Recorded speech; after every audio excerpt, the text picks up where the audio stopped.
part 2 of Uzbek Pilaf. So what we have is we cut our meat and we shredded our carrots.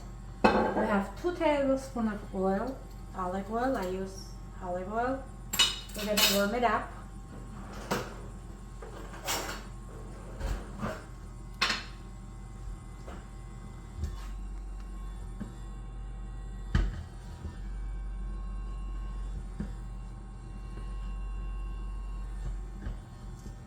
In our hot oil, we put 1 shallot, large shallot. If you have small ones, do too.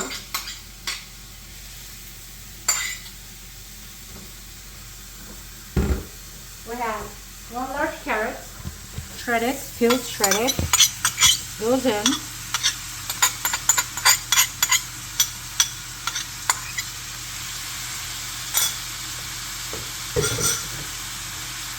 We're gonna mix it and saute for about, let's say, 3 minutes.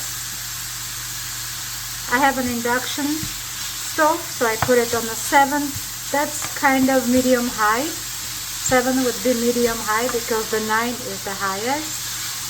So let's say we're sauteing those veggies, onions and carrots together for 3 minutes.